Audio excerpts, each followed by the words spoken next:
Assalamualaikum warahmatullahi wabarakatuh. Berjumpa lagi dengan saya Gita Santoso di pembahasan materi dari mata kuliah Sistem Informasi Manajemen dan kita sudah sampai di modul ke-7 di kegiatan belajar kedua.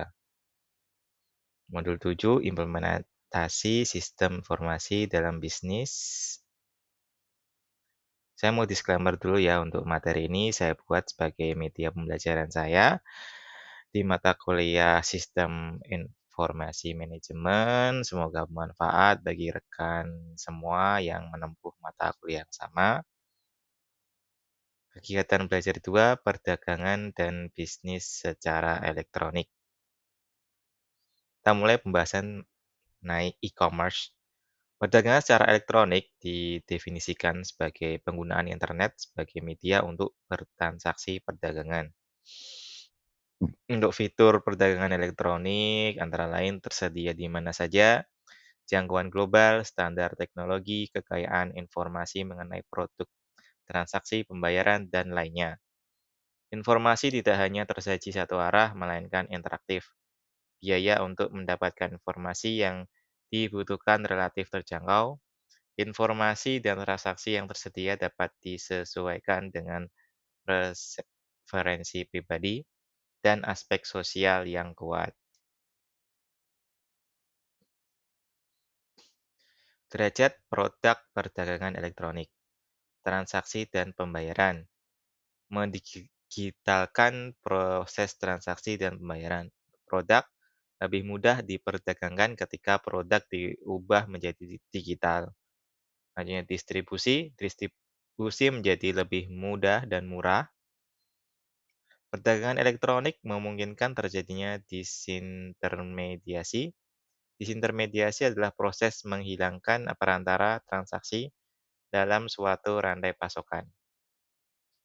Model bisnis dalam perdagangan elektronik antara lain bisnis eceran yang menjual barang secara eceran, perantara transaksi yang menjadi makelar, penyedia pasar untuk tempat bertemu penjual dan pembeli, penyedia konten untuk menyediakan barang informasi, penyedia komunitas dunia maya, portal yang menyediakan berbagai layanan, penyedia jasa yang membantu menyediakan layanan tertentu. Sekian materi kegiatan belajar 2. Berikut rangkumannya. Media perdagangan secara elektronik didefinisikan sebagai penggunaan internet sebagai media untuk transaksi perdagangan.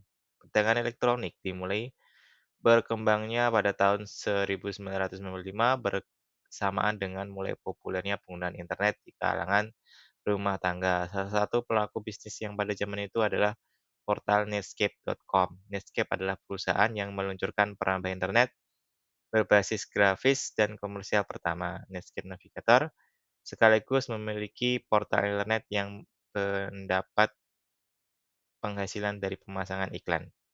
Semenjak itu, banyak bermunculan perusahaan yang terjun ke dunia perdagangan elektronik. Fenomena ini memuncak di tahun 2000 dan disebut sebagai perekonomian baru berbasis digital yang akan meniadakan perekonomian konvensional. Derajat produk perdagangan elektronik ditentukan oleh tingkat digitalisasinya. Ada 3 tingkatan digitalisasi yang berlaku, yaitu transaksi dan pembayaran, mendigitalkan proses transaksi dan pembayaran, produk. Ketika suatu produk diubah menjadi bentuk digital, maka lebih mudah diperdagangkan. Distribusi, jika produk yang dijual berupa barang digital, maka distribusi akan lebih mudah dan murah. Tentunya, menggunakan teknologi internet tidak menjamin suatu usaha akan berhasil dan mencapai pertumbuhan yang mengagumkan. Amazon pada awal berdirinya harus menghabiskan banyak dana investor guna membangun pusat distribusi dan sistem distribusi buku yang dijualnya. Sistem distribusi tersebut yang sekarang digunakan Amazon guna melayani penjualan eceran dan menjadikan Amazon sebagai raksasa pengecer di Amerika Serikat.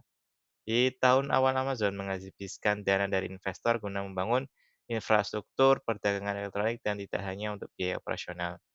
Dengan elektronik memiliki berbagai tipe berdasarkan partisipan dalam transaksi.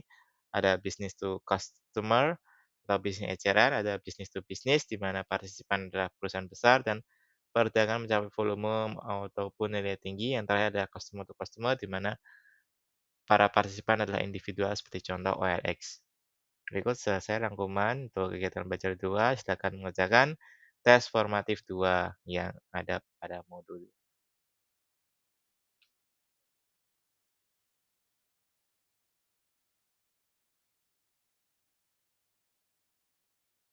Terima kasih telah menyimak materi yang saya paparkan.